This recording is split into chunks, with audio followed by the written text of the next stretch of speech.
Hadass, I understand you're learning some more information about that dance party that was taking place near the border and the fatalities there.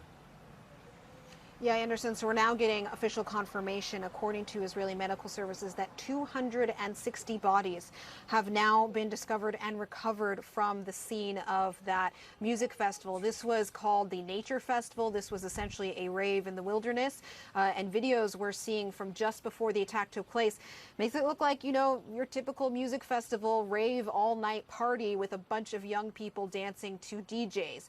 But then after these rockets started launching around 6:30 on Saturday morning, militants then directly attacked this music festival. We have heard now and seen the videos, the harrowing videos of people trying to escape. This is also where several civilians were captured and taken hostage by Hamas, including that video that we've all seen so often of that young woman on the back of a motorcycle pleading as she's being taken away by Hamas militants. And we knew that there was going to be a high number of casualties at this event, just by the sheer number of young people who attended, but also because what we heard from survivors who had escaped, some of them in really harrowing ways to get out of there, because many of them, Anderson, went to this sort of middle of nowhere place on shared buses, on shared cars, shared taxis. They didn't exactly keep their cars there. So many of them fled essentially on foot. And we've heard from some people just talking about how they witnessed their own friends getting shot at. One even told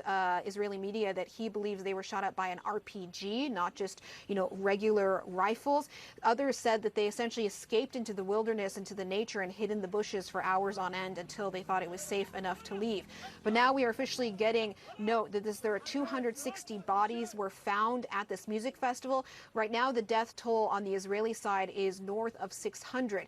Anderson, this might be the biggest mass casualty event in Israeli history. I would have to go, you know, looking through the statistics, looking through the history, but I can't recall off the top of my head another event where 260 people were killed in one place. And also keep in mind, Anderson, this does not count potentially others who had gone to hospital with injuries. I do think we should expect that the death toll, not only overall, but from this specific music festival, could rise in the coming hours and days.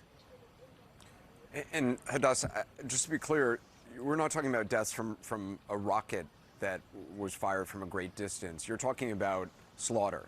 You're talking about people who came and face to face shot up, stabbed, killed these people.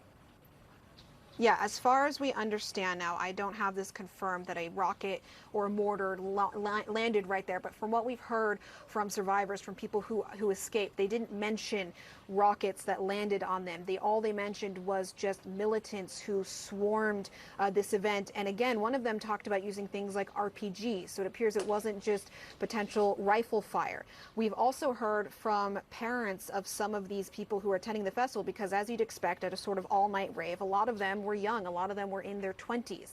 And we heard from one father who just gave a press conference a few hours ago saying that he was on the phone with two of his daughters who attended the festival together. They called him when the militants first started coming in.